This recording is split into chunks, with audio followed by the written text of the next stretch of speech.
Hey everyone, and welcome back to the Orbstar Studio channel.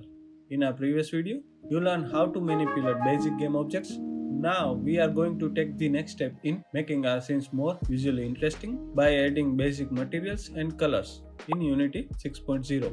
We also learn a crucial organizational habit right from the start. So let's dive in.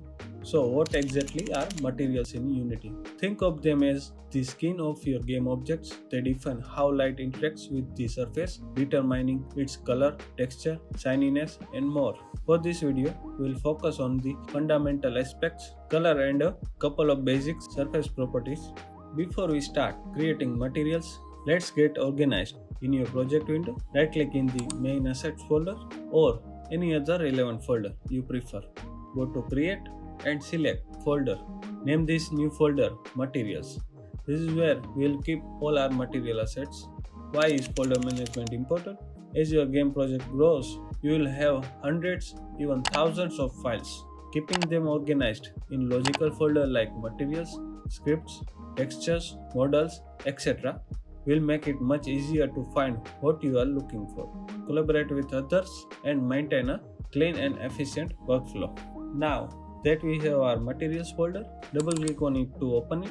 Inside the materials folder, right click in an empty area, go to create and then select material. Give your new material a descriptive name like red material or blue shiny material. Double click on the newly created material to open its properties in the inspector window. When working with materials in Unity's Universal Render Pipeline URP, the base map property located within the surface input section of the inspector window, which determines the fundamental color of your game object. To adjust this, simply click the color switch beside base map setting. This will bring up the color picker option, allowing you to choose any color visually or by inputting specific RGB values.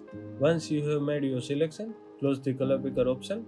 Note that other rendering pipelines like the standard render pipeline use albedo for the same purpose, and HDRP may have a similarly named property.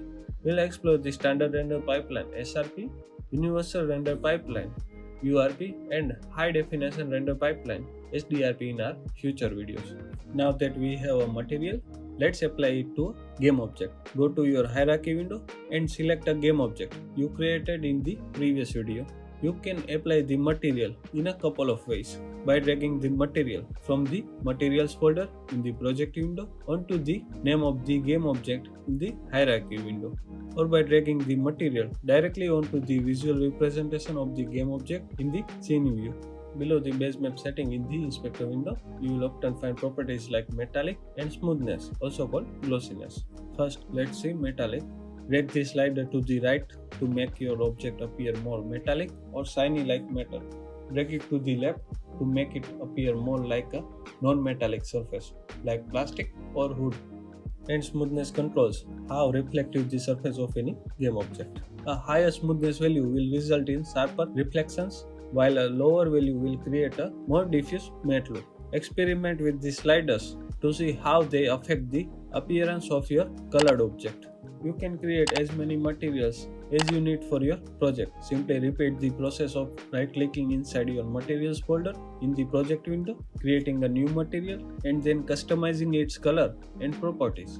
This allows you to give different look for your different game objects in your scene. Try creating a simple scene with a few different basic shapes and apply different colored materials with different metallic and smoothness values to them. Make sure to keep your newly created materials organized with your materials folder in the project window. This will give you a good visual understanding of how materials can dramatically change the look and feel of your game objects, and the importance of keeping your assets organized. And that's the basic of adding materials and colors to your game objects in Unity 6.0, along with the crucial step of creating a materials folder for better organization. You have learned how to create materials, change their color, explore basic metallic and smoothness properties, and understand why keeping your project organized is so important. In our next video, we will likely explore adding textures for even more detail. If you found this video helpful, please give it a like and subscribe to our channel for more Unity tutorials. If you have any questions or ideas for future videos, let us know in the comments. Thanks for watching, and we'll see you next time.